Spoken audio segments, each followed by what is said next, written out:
Hey drama lovers, welcome back to my channel. আজ আমি তোমাদের সাথে মাই ডিমানের এপিসোড 4 এর বাংলা এক্সপ্লেনেশন শেয়ার করব। এর সাথে তোমরা যদি কোনো ড্রামার নাম রেকমেন্ড করতে চাও তাহলে আমাকে কমেন্টে জানিও, আমি সেই ড্রামাটা এক্সপ্লেন করার চেষ্টা করব। সো এক্সপ্লেনেশন স্টার্ট করা যাক। স্টোরি ছোট্ট একটা রিক্যাপ। গোয়ন দইয়ের বডিগার্ড হওয়ার জন্য রাজি হয়ে যায়। ম্যাডাম জু তেজুনের কেসে ইনভেস্টিগেট করছিল, তাই ওনাকে কেউ মেরে ফেলেছে। বাট মারা যাওয়ার আগে উনি ওনার সমস্ত প্রপার্টি, বিজনেস, শেয়ার সবকিছু দইয়ের নামে ট্রান্সফার করে দিয়েছে। বাট একটা কন্ডিশনে, দহিকে 1 বছরের মধ্যে বিয়ে করতে হবে। দহি ম্যাডাম জু এর মৃত্যুটা সামনে আনার জন্য ও গুয়নকে সবার সামনে প্রপোজ করে। প্রপোজ করার সময় দহি মনে করে আমি আমার লাইফে সব থেকে বড় বেটটা গুয়নের কাছে লাগাচ্ছে, আর ও প্রপোজ করতে ওখানে সবাই অবাক হয়ে যায়। বাট গুয়ন তো 1 সেকেন্ডও নেয় না, ও সঙ্গে সঙ্গে দহিকে মানা করে দেয় যে আমি তোমাকে বিয়ে করতে পারবো না। দহি ভাবে এটা তো আরো খারাপ ছিল।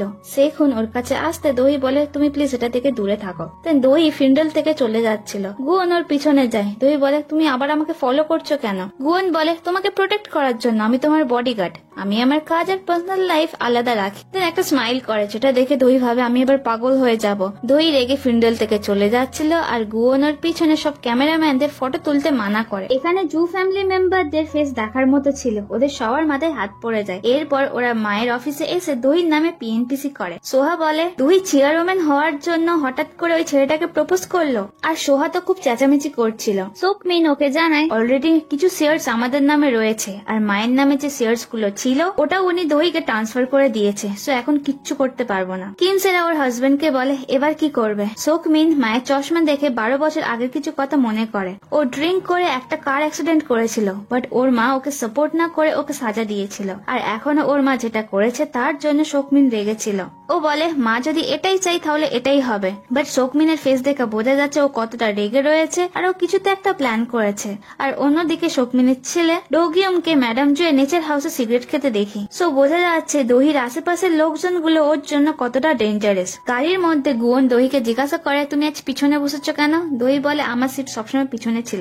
গুয়ন ওকে কিছু বলতে যাবে, দহি ওকে বলে তুমি আমার অফার কেন রিজেক্ট করেছো আমার এক্সপ্লেনেশন দিতে হবে না, আমি ইন্টারেস্টেড নই। আমি অনেকদিন ধরে ঘুমাইনি, আর তোমাকে যা বলেছি সেটা ঘুমের ঘরে, আর তুমি আমাকে বলবে না যে আমি ওই টাইমে সিরিয়াস ছিলাম। গুয়ন বলে প্রপোজালটা? দহি বলে এই ওয়ার্ডটা ইউজ নাও করতে পারতে। দহি বলে ওটা একটা জাস্ট অ্যাক্সিডেন্ট। গুয়ন জানায় ওটা আমার কাছে কোনো ব্যাপার না। দহি বলে কেন অ্যাক্সিডেন্ট বলে নাকি ভাবছো আমি সিরিয়াস ছিলাম না? আর সত্যিই তো আমি প্রপোজ করেছিলাম। গুয়ন বলে আমি কি সব কটার উত্তর দেবো? দহি চুপ হয়ে যায়। এরপর মুড ভালো করার জন্য দহি গুয়নকে গাড়িতে গান চালাতে বলে। গুয়ন গাড়িতে গান চালায়, আর সবকটা গানই বিয়ে রিলেটেড ছিল, তাই দহি এম্বারেস ফিল করে গুয়নকে গানটা বন্ধ করে দিতে বলে। দহি গাড়ি থেকে নামার সময় গুয়নকে বলে আজকে যা হয়েছে সেটা আমার তোমার বিজনেসে কোনো এফেক্ট দেবে না। এরপর দহি যখন চলে যায় গুয়ন দেখে দহি তো গাড়ির মধ্যে ম্যাডাম জু এর লাস্ট লেটারটা ফেলে গেছে। গুয়ন লেটারটা দিতে গিয়ে ও শোনে দহি তো ওর ব্যাপারেই কথা বলছে। দহি বলে আমি হার্ট হয়নি, ওই সময় গুয়নকেই সামনে দেখেছিলাম তাই বলে ফেলেছি। তেন আবারও রেগে গিয়ে বলে যদি তুমি না আমাকে বিয়ে করতে চাও তাহলে তুমি আমার সামনে আসছো কেন, আমার ক্লোজ আসো কেন? আর প্ল্যান করে এই সময় গুয়ন যদি ওর সামনে আসে তাহলে ওকে কি দিয়ে মারবে। এসব কথা শুনে গুয়ন ভয় পেয়ে মনে করে এখন দহির থেকে দূরে থাকাই বেটার, তাই ও চুপি চুপি ওখান থেকে পালিয়ে যায়। দহি এসব কথা যখন চেঁচিয়ে বলছিল তখনই ওর ডোর বেল রিং করে। ও ভাবে গুয়ন এসছে নাকি, দেন ও দেখে এটা সেখুন ছিল। সেখুন দহিকে বলে ওরা আন্টকে মেরে ফেলেছে আর এখন ওরা তোমার পিছনে রয়েছে। তাই দহি বলে ম্যাডাম জু এর কিলারকে ধরতে গেলে আমাকে চেয়ারম্যান হতেই হবে। তাই সেখুন ওকে বলে এইসব জিনিস বড্ড ডেঞ্জারাস, তোমার এইসব থেকে দূরে থাকা দরকার, তুমি বিপদের মধ্যে পড়ে যাবে। দহি বলে আমি অলরেডি বিপদের মধ্যে আছি, যতক্ষণ না কালপ্রিট ধরা পড়ছে আমি সেফ থাকতে পারবো না। দেন সেখুন জিজ্ঞাসা করে আচ্ছা ফিন্ডেলের যে ছেলেটাকে তুমি প্রপোজ করেছিলে ওর সাথে কি ব্লাইন্ড ডেটে গিয়েছিলে, ওর নাম কি গুয়ন? দহি বলে হ্যাঁ। সেখুন বলে বাট তুমি জাস্ট একবারই ব্লাইন্ড ডেটে গিয়ে ওকে কি করে বিয়ের কথা বলতে পারো? আচ্ছা ওর প্রতি কি তোমার কোনো ফিলিংস রয়েছে? দহি বলে এমনটা না, ও আমার অনেকবার প্রাণ বাঁচিয়েছে। দেখুন বলে তাই তুমি ওকে বডিগার্ড বানিয়েছো? দহি বলে হ্যাঁ, আর ওই একমাত্র আছে যে অন্য কারোর থেকে আমাকে সব থেকে বেশি সেফ রাখতে পারবে। সেখুনের ফেস দেখে বোঝা যাচ্ছে ওর এইসব কথা শুনে ওর আদেও ভালো লাগেনি। সেখুন দহি সেফটির জন্য আজকের ওদের অ্যাপার্টমেন্টে রাতে থেকে যাচ্ছিল। দহি বলে কোনো দরকার নেই, আমি ঠিক আছি, আর সেখুনকে বাড়ি যেতে বলে। সেখুন দহির ফোনটা নিয়ে ওর নাম্বারটা এমার্জেন্সি কন্ট্যাক্টে সেভ করে দেয়। সেখুন বাড়ি থেকে যাওয়ার পর দহি বলে আমি আবার 17 বছর পর একা হয়ে গেলাম। দেন ও একটু ইমোশনাল হয়ে যায়, আর ও বলে ফার্স্ট আমাকে ম্যাডাম জু লেটারটা পড়তে হবে। তখনই ও গ্রুপ চ্যাটে কিছু এসএমএস দেখে। সবাই তো গুয়নকে প্রপোজ করার ম্যাটারটা নিয়ে ডিসকাস করছিল। দেন ও নিউজেও দেখে ওর প্রপোজালের আর্টিকেল বাড়িয়েছে। এটা থেকে দই অবাক হয় আরো ভাবে কি হচ্ছে এসব আমার সাথে। অন্যদিকে গুয়ন অফিসে ফিরে পার্ককে দেখে বলে, তুমি সবসময় আমার অফিসে হ্যাং আউট করো কেন?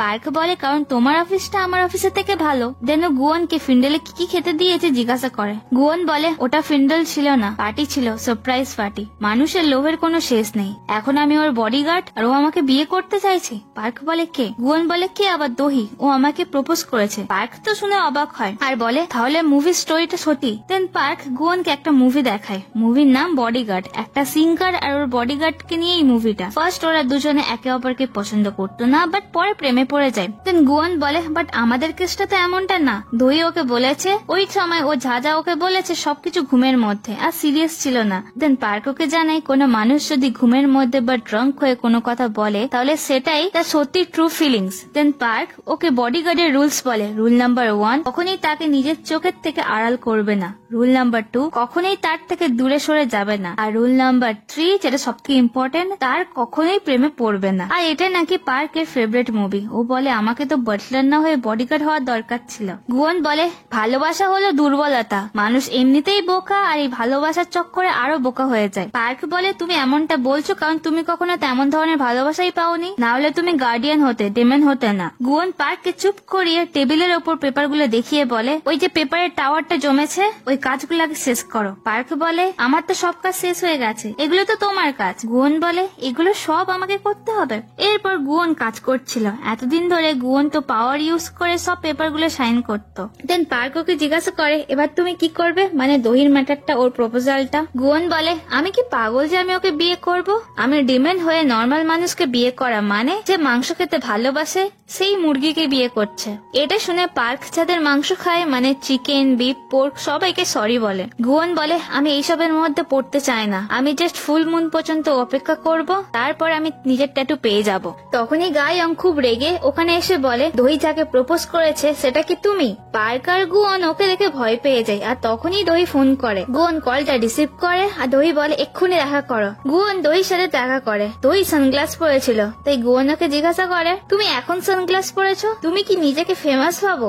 দহি বলে, হ্যাঁ, তুমিই তো আমাকে সেলিব্রিটি বানিয়ে দিয়েছো। এরপরও গুয়নকে নিউজ দেখায়। গুয়ন ছবিটা দেখে বলে, আমার ফেসটা তো ওরা ব্লার করে দিয়েছে। দহি জিজ্ঞাসা করে, তুমি সবার সামনে আমাকে এমন ছোট করলে কেন? গুয়ন বলে, আমি তো বলেছিলাম অলরেডি যে আমি সারা জীবন সিঙ্গেল থাকতে চাই। দহি বলে, আমিও। গুয়ন বলে, ওকে, তাহলে যা হয়েছে সবকিছু ভুলে যাও। দহির জন্য এই ব্যাপারটা খুবই এম্বারেসিং, কারণ নিউজে সবাই জানতে পেরেছে যে ও কাউকে প্রপোজ করেছে আর সে তাকে রিজেক্ট করে দিয়েছে। দেন গুয়ন জিজ্ঞাসা করে, তুমি আমাকে চুজ করলে কেন অতগুলো লোকের মধ্যে? দহি কিছু অ্যান্সার দিতে পারে না। তাই গুয়ন বলে, মুভি স্টোরিটা তাহলে সত্যি ছিল। দহি বলে, আমি সিরিয়াস ছিলাম না। গুয়ন বলে, ওকে, তাহলে অন্য কাউকে খুঁজে নাও বিয়ে করার জন্য। দহি রিপ্লাই করে, চিন্তা করো না, তুমি এই দুনিয়াতে লাস্ট পার্সন হলেও তোমাকে আমি বিয়ে করবো না। গুয়ন বলে, এটা শুনে ভালো লাগলো। দহি রেগে চলে যাচ্ছিল আর ও মনে মনে করে, ও কি একদিনেই আমাকে দুবার রিজেক্ট করলো? গুয়ন ওকে লিফট অফার করে। দহি বলে, লাগবে না। গুয়ন আবার অ্যাসিড অ্যাটাকের কথা মনে করায়, তাই দহি ওকে গাড়ি স্টার্ট দিতে বলে। এরপর আমরা এদের দুজনকে গাড়িতে দেখি। দহি গুয়নকে বলে, আমার সাথে যা হয়েছে তার জন্য সবসময় তোমাকে ব্লেম করেছি, তুমি আমার প্রাণ বাঁচিয়েছো। মিথ্যে জিনিসগুলো সবসময় মিষ্টি হয়, আর সব থেকে খারাপ জিনিস কি জানো? হ্যাপিনেস। মানুষটা সবসময় হ্যাপি থাকার চেষ্টা করে, বাট হ্যাপি হতে পারে না, তাই আমি হ্যাপি হওয়া ছেড়ে দিয়েছি। গুয়ন বলে, হ্যাপি থাকাই কি তোমার লাইফের গোল? তাহলে এত হার্ডওয়ার্ক করো কেন? দহি জানায়, ওর এটা হ্যাবিট হয়ে গেছে। বাবা মার মৃত্যুর পর ও বুঝতে পেরেছে ও যদি না কাজ করে তাহলে ওর দুঃখ, গিল্টি, নিজের ওপর করুণা এইসব জিনিস ওকে খেয়ে ফেলবে। বাট এখন কাজ করতে করতে ওর এটা হ্যাবিট হয়ে গেছে। এইসব কথা বলতে বলতে দহি ঘুমিয়ে পড়ে। পিছন থেকে একটা গাড়ি কন্টিনিউ হর্ন বাজিয়ে যাচ্ছিল, তাই গুয়ন দহির হাতটা ধরে পাওয়ার ইউজ করে তার হর্ন বাজানো বন্ধ করে দেয়, তাতে না দহির ঘুম ভাঙে। দহির অ্যাপার্টমেন্টে এসে আস্তে করে কার পার্কিং করে আর ম্যাডাম যে লাস্ট লেটারটা ও দহির ব্যাগেতে রেখে দেয়। কিছুক্ষণের জন্য গুয়ন কন্টিনিউ দহিকে দেখছিল, তারপরেও হঠাৎ করে জোরে গাড়িটা স্টার্ট দেয়। দেন দহির ঘুম ভেঙে যায়। গুয়ন ওর সাথে মজা করে বলে, তুমি তুমি খুব জোরে নাক ডাকাচ্ছিলে। এরপর গুয়ন দহিকে রুমে ছাড়ে আর ভালো করে আশেপাশে সমস্ত জিনিস চেক করে। ও দহিকে বলে, আমি চাই না তুমি বাইরে বেরিয়ে কোনো প্রবলেমের মধ্যে পড়ো, তাই কোনো দরকার হলে কল করে নিও। এরপরও চলে যায়। বাড়িতে ফিরে দহিন গুয়নের নাম্বারটা ইমার্জেন্সি কন্ট্যাক্টে সেভ করে। এরপর ম্যাডাম জু এর লেটারটা পড়ে। ম্যাডাম জু লিখেছিল, দহি তুমি এই চিঠিটা পড়ছো মানে আমি তোমাকে একা ছেড়ে চলে গেছি। আমি একটু আমার মৃত্যু নিয়ে কিউরিয়াস নই যে কিভাবে আমার লাইফ শেষ হবে, বাট আশা করছি আমার মৃত্যু তোমাকে কষ্ট দেবে না, তুমি এটা থেকে তাড়াতাড়ি বেরিয়ে আসতে পারবে। আর দহি আমার জন্য একবার কাঁদাটাই যথেষ্ট। তাই দহি নিজের চোখে জল মোছে। ম্যাডাম জু মারা যাওয়ার পর কিছু ঘটনা দেখি। দহি ম্যাডাম জুকে কে মেরেছে ইনভেস্টিগেট করার জন্য পুলিশ স্টেশনে আসে। পুলিশ ম্যাডাম জু এর বডি অটোপসি করার জন্য সোকমিনকে একটা ফর্ম ফিল আপ করতে দেয়, যেহেতু ফর্মে ফ্যামিলি মেম্বারদের সিগনেচার দরকার। বাট সোকমিন ফর্মটা ছিঁড়ে ফেলে, ইভেন কি সোহা দহিকে চড়ও মারে। মানে ম্যাডাম জু এর ফ্যামিলি মেম্বাররা কেউই চায় না ম্যাডাম জু এর কিভাবে মৃত্যু হয়েছে সেটা ইনভেস্টিগেট হোক। ম্যাডাম জু লেটারে জানায়, যেই পজিশন তোমাকে দিয়ে যাচ্ছে ওটা ব্যাটল ফাইল্ড এর মতো, যেখানে চোখের জল ফেলার জায়গাই নেই। অনেকে ভাবে আমি সাকসেসফুল, বাট আসলে রিয়েল লাইফে আমি ফেল করেছি। আমার আশেপাশের পচা মানুষগুলো আমাকে এটা বারবার মনে করায়। আর এখানে পচা মানুষ বলতে ম্যাডাম জু ওর ফ্যামিলি মেম্বারদের কথাই বুঝিয়েছে। তুমি হয়তো ভাববে চেয়ারম্যান হওয়ার জন্য আমি কেন তোমার কাছে বিয়ে করার শর্ত রেখেছি। আমি যেই পজিশনে ছিলাম তখন নিজেকে খুব একা মনে হতো, আর আমি চাই না তুমি এমনটা এক্সপিরিয়েন্স করো। আর যেহেতু তুমি আমার জায়গা নেবে, তাই তোমার কাউকে খুঁজতে হবে যে সব সময় তোমাকে হেল্প করবে, তোমার পাশে থাকবে। আর তুমি যদি না তোমার লাইফে এমন কাউকে খুঁজে পাও, তাহলে তোমার পজিশনটা ওই ওয়্যারউলভসদের মধ্যে ছুড়ে ফেলবে, যারা এই পজিশনের জন্য লড়াই করছে, আর নিজে সুরক্ষিত থাকবে। এরপর দহিকে ম্যাডাম জু এর গ্রেভিয়ার্ডে দেখি। দহি বলে, আমি বুঝতে পেরেছি তুমি আমাকে কি বলতে চাইছো। তুমি তো আমাকে ট্রাস্ট করো, তাই আমি নিজে থেকে সবকিছু ম্যানেজ করবো। গুয়ন আর দহি গ্রেভিয়ার্ড থেকে যখন চলে যায়, তখন ওই সেমই গ্রেভিয়ার্ডে গ্যাংস্টারের লোকেদের দেখি। ওরা গ্যাংস্টারের জন্য শ্রদ্ধাঞ্জলি দিতে এসেছিল। ওদেরই একজন মেম্বার জানায় গুয়নের ক্রেডিট কার্ডের নাম্বার আর সিসিটিভি ফুটেজ পাওয়া গেছে। ওরা যখন সিসিটিভি ফুটেজ দেখে, গুয়ন যখন ওদের মারা স্টার্ট করেছিল তখন থেকে ক্যামেরা ফুটেজে কিছু দেখা যাচ্ছে না। নেক্সট সিনে গুয়ন যখন ঘুমাচ্ছিল, ওর 200 বছর আগে ও যখন মানুষ ছিল তখনকার কিছু মেমোরিজ মনে পড়ে। সবাই ওকে ইয়ং মাস্টার ইশাম বলে ডাকছিল। গুয়নের যখন ঘুম ভাঙে, ও পার্ককে এটা জানায়। ও ভাবছিল আগের সব মেমোরিজ ফিরে আসা কি ওর জন্য ভালো, আর তাছাড়া হঠাৎ করে এমনটা হচ্ছে কেন ওর সাথে। পার্ক বুঝতে পেরে ওকে বলে, কারণ তুমি পাওয়ার ছাড়া একটা জাস্ট নর্মাল মানুষ, তাই এমনটা হচ্ছে। গুয়ন বলে, কি বুঝলাম না। পার্ক ওকে বলে, তুমি এখন নর্মাল আর 5টা লোকের মতো, তোমার অ্যাক্সিডেন্ট হতে পারে, তোমার বয়স বাড়তে পারে, যেটা তোমার আগুনে পুড়ে যাওয়ার থেকে বেশি ডেঞ্জারাস। গুয়নের সামনে একটা আয়না রাখে। গুয়নও দেখে ওর মুখে তো রিঙ্কলস চলে এসছে। পার্ক বলে, তুমিও আমার মতো বুড়ো হয়ে যাবে। গুয়ন তো খুবই ভয় পেয়ে যায়। ওকে বলে, আমার ট্যাটু ফিরে পেতে হবে। অফিসে যাওয়ার সময় দহি নিউজে ম্যাডাম জু এর হার্ট অ্যাটাকের মৃত্যুর খবর দেখে, আর যেটা আদেও সত্যি ছিল না। গুয়ন দহির হাতটা দিতে বলে, দহি হাত দেয়। গুয়ন তারপর নিজের বডি রিচার্জ করে। দহি বলে, তুমি কি কিছু করবে? গুয়ন বলে, না তো। দহি বলে, তাহলে তুমি হাত ধরলে কেন? গুয়ন বলে, জাস্ট তোমার হাতটা ধরে আমি শান্তি পাই। দহি হাতটা নিয়ে নেয়। ওকে বলে, তুমি একদিনে আমাকে দুবার রিজেক্ট করেছো, আর এখন তো সবাই নিউজে এটা দেখেছে, তাই সব সময় সবার সামনে তুমি আমার হাত ধরতে পারো না। লোকেরা কি ভাববে আমার ব্যাপারে? দেন গুয়ন ওর প্রবলেম জানায়। ও তো পাওয়ার ছাড়া নর্মাল মানুষ, তাই ফিজিক্যালি ফিট থাকা দরকার, না হলে ওর তো বয়স বেড়ে যাবে। দহি বলে, মানে তুমি বলতে চাইছো তুমি যদি না আমার হাত ধরো তাহলে তোমার বয়স বেড়ে যাবে, তাই তুমি ভয় পাচ্ছ? গুয়ন বলে, এবার বুঝলে হাতটা দাও। দহি বলে, না। তুমি কি আমাকে ওয়্যারলেস চার্জার ভেবেছো? গুয়ন বলে, তা তুমিও তো আমাকে পোকেমন ভাবো। দহি বলে, একটা ডিমন আর পোকেমন একই। গুয়ন বলে, তাহলে আমি তোমার বডিগার্ড হতে চাই না। দহি বলে, ঠিক আছে, যদি আমি মারা যাই আমার সাথে তোমার ট্যাটুও ভ্যানিশ হয়ে যাবে। গুয়ন বলে, তুমি কি আমাকে থ্রেট দিচ্ছ?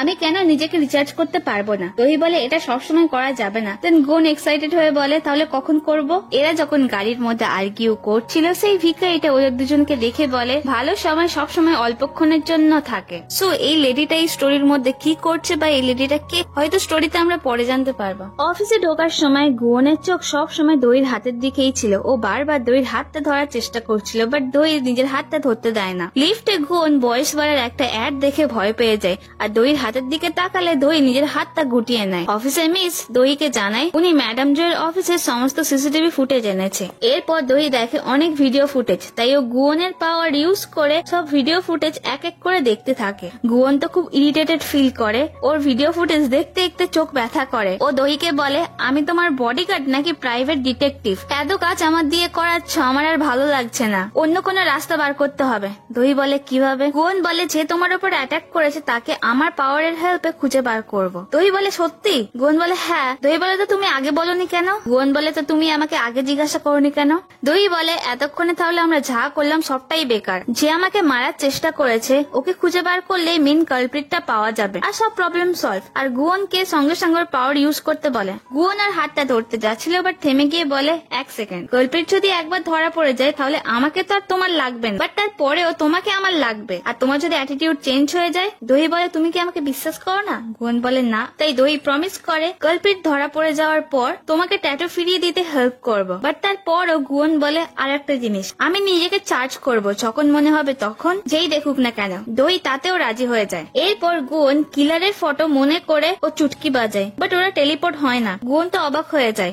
ও বারবার চুটকি বাজায়, বাট ওরা কিছুতেই টেলিপোর্ট হতে পারছিল না। এটা দেখে দহি ইরিটেট ফিল করে বলে তোমার কি পাওয়ার শেষ হয়ে গেছে? দেন গুয়ন চুটকি বাজিয়ে সামনে রাখা পেনটা ওর হাতে নেয় আর চোখের ইশারাতেই কার্টেন গুলো খুলে দেয়। গুয়ন দহিকে কারো নাম বলতে বলে যার সাথে দহি দেখা করতে চায়। দেন দহি পিআর টিমের মিস্টার হানের নাম নেয়। গুয়ন চুটকি বাজায়, ওরা টেলিপোর্ট হয়ে অফিসের স্টোর রুমে চলে আসে। দহি স্টোরেজ রুম থেকে বার হতে যাচ্ছিল। এরপর ওরা দেখে বাইরে পিআর টিমের সব স্টাফরা ওদের ব্যাপারে ডিসকাস করছিল। ওরা বলে দহি আর গুয়নের মধ্যে কি কিছু চলছে? মিস্টার হান বলে আমি তো বাজি ধরছি ওরা দুজন সিওর ডেট করছে, ওরা যেভাবে ফিজিক্যালি ইন্টারাক্ট হয়। আর একটা স্টাফ বলে বাট গুয়ন তো দহির প্রপোজাল রিজেক্ট করে দিয়েছে। মিস্টার হান বলে যদি না ওদের মধ্যে কিছু চলতো তাহলে কি দহি প্রপোজ করতো?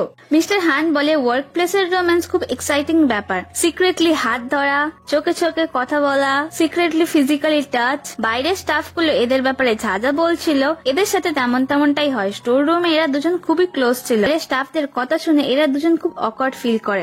গুয়ন টেলিপোর্ট হওয়ার জন্য দহির হাতটা ধরতে যায়। এই চক্করে দুজন নার্ভাস হয়ে যায়, তাই স্টোর রুম থেকে আওয়াজ আসে। স্টাফরা আওয়াজটা শুনে স্টোর রুমে চেক করতে আসে, বাট দেখে ওখানে কেউই নেই। ততক্ষণে দহি আর গুয়ন টেলিপোর্ট হয়ে টেরেসে চলে আসে। দহি গুয়নকে এত কাছে দেখে ওকে পিছনে ধাক্কা মারে। গুয়ন বলে আমি কিলারের ফেস ক্লিয়ারলি দেখেছি, বাট কিলারের কাছে টেলিপোর্ট হতে পারছি না, মানে কিলার সিওর প্লাস্টিক সার্জারি করেছে। দেন গুয়ন দহির হাতটা ধরতে চায়। দহি বলে এমনিতেই সব লোকেরা ভাবছে আমরা ডেট করছি, তাই ওকে হাতটা ধরতে দেয় না। অন্যদিকে কিলারকে দেখায় যে সবসময় দহিকে ফলো করে অনেক ফটো তুলেছে। কিলার এই ফটো আর গুয়নের ডিটেলস গ্যাংস্টারকে দিয়ে আসে। গ্যাংস্টাররাও জানতে পারে গুয়ন এখন মিরাই গ্রুপের চেয়ারওম্যান দহির বডিগার্ড। এরপর সেই সাসপিসিয়াস লোকটাকে দেখি যে ম্যাডাম জো এর মেডিসিন চেঞ্জ করে দিয়েছিল। আর এইটুকু তো ক্লিয়ার হয় এই লোকটা ম্যাডাম জো এর ফ্যামিলি মেম্বারদের মধ্যে যে কোনো একজন। অফিসের স্টাফরা গুয়নকে আফটার অফিস ডিনারের জন্য ইনভাইট করে। দহি যখন সিসিটিভি ক্যামেরা ফুটেজ গুলো চেক করছিল ও নোটিস করে ভিডিও ক্লিপের কিছু মুহূর্ত ডিলিট করা হয়েছে। এই ক্লিপের আগের সময় ম্যাডাম জো এর ব্যাগ যেই জায়গায় ছিল, ক্লিপের পরের সময় ম্যাডাম জো এর ব্যাগটা অন্য জায়গাতে রয়েছে। তখনই গুয়ন অফিসে আসে, কাজ কতদূর হয়েছে জিজ্ঞাসা করে। আর ঠিক ওই টাইমে শেখুন ওকে ফোন করে। শেখুন জানায় তেজনের ল্যাপটপ চেক করেছিল বাট কিছু পায়নি, মনে হচ্ছে কেউ যেন আগে থেকেই সব ডিলিট করে দিয়েছে। এরপরও দহিকে দেখা করার কথা বলতে দহি রেডি হয়ে যায়। তখনই গুয়ন জানায় ওদের অন্য প্ল্যান আছে। এরপর টিম ডিনারে দহি আর গুয়নকে বাকি স্টাফদের সাথে দেখি। ওরা তো শুধু গুয়নকে ইনভাইট করেছিল, বাট দহি ওদের সাথে আসতে সব স্টাফরা একটু অকওয়ার্ড ফিল করে, কারণ দহি তো ওদের বস। তারপরে ওরা সবাই মিলে ড্রিঙ্ক করা স্টার্ট করে, বাট গুয়ন ড্রিঙ্ক করে না। গুয়ন তো এখানে কন্টিনিউ দহির হাতটাকে নোটিস করে। একটা টাইমে দহি যখন বিয়ার খাচ্ছিল ও দহির হাতটা ধরে ফেলে। এদের মধ্যে এই যে ফিমেল স্টাফটা রয়েছে এরা আবার গুয়নের উপর ক্রাশ ছিল। ও যখন টেবিলের নিচ থেকে কিছু ঘুরতে যাচ্ছিল ও দেখে ফেলে গুয়ন দহির হাত ধরে আছে। এটা দেখার পর ও অনেক দুঃখ পায়। ও অনেক করে ড্রিঙ্ক করার পর কিছুক্ষণের মধ্যেই আউট হয়ে যায়। আর বাকি দুটো স্টাফ গুয়নকে জিজ্ঞাসা করে তুমি দহিকে না বলেছো কেন, তুমি কি ওকে পছন্দ করো না? গুয়ন বলে না, আমি তো দহিকে পছন্দ করি। এটা শোনার পর ওই দুটো স্টাফের সাথে দহিও খুব অবাক হয়।